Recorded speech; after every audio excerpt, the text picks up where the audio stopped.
Hey there, Latin 1. Here we go with the grammar today. So I want to talk to you first about something called the infinitive form. So if you take a look at page 25, it talks about the infinitive. Don't read it until I'm done. But I do want to talk to you about the infinitive form today. There it is. I've made this for you. So infinitives. The infinitive form of a verb translates as to love. And I always use love as the verb example. It always complements a transitive verb, but it is not a direct object.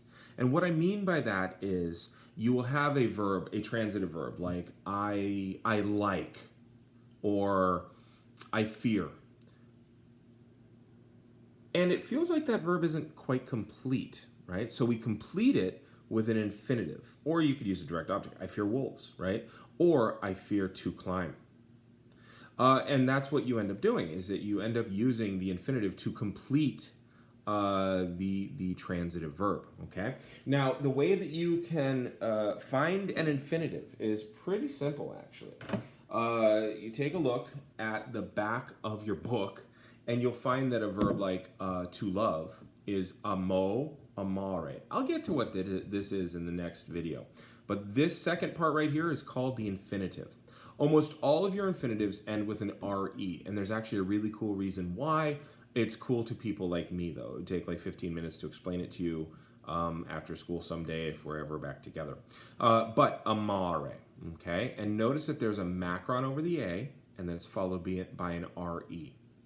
So the infinitive form is amare, and this form right here means to love, okay?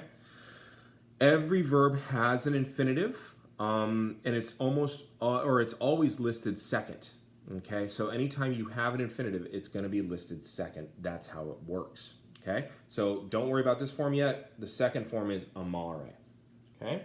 Now, verbs are divided into 4 conjugations. We call them conjugations in Latin, okay? And what it just means is, like, we found 4 different classes of verb. They're all basically the same thing, but it's based on the infinitive. So, first conjugation verbs, amare, ambulare. What do they seem to have in common? They both have are, right? Second conjugation verbs that we've seen, timere, terere, cavere. These all have what in common? They all have the E with a macron over it. All right. Now, third conjugation verbs, there is a slight variance within that group, but I'm not going to get into it just yet, but you'll start to see it.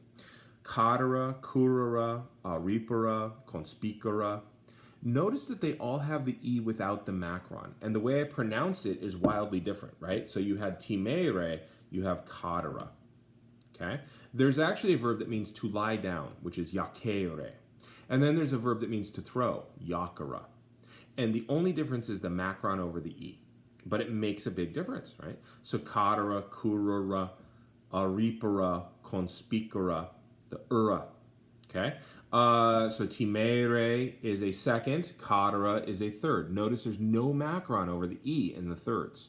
So the Romans distinguish between long E and short E sounds, okay? And then the fourth conjugation, audire, dormire.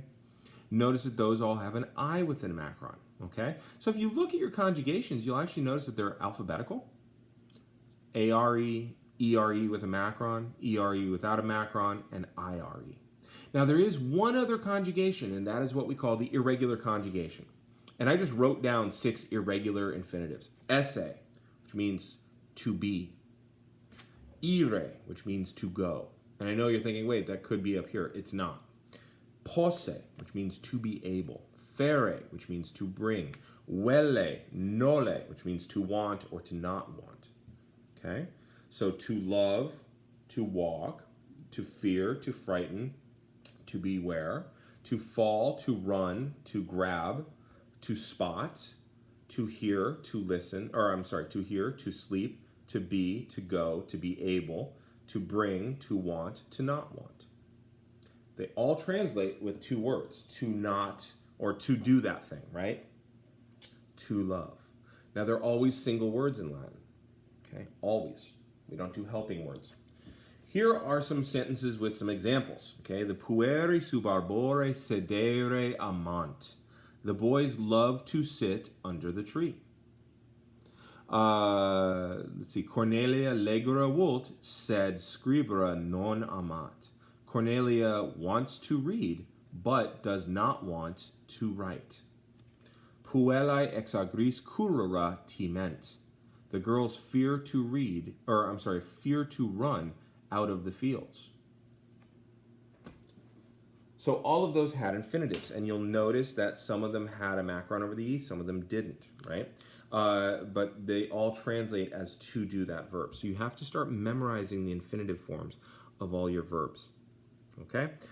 In the next video, I'm going to show you actually how to conjugate a verb all the way, which is not something you've had a need to do, but it's going to make your translations make a lot more sense. All right, I'm gonna hit the button.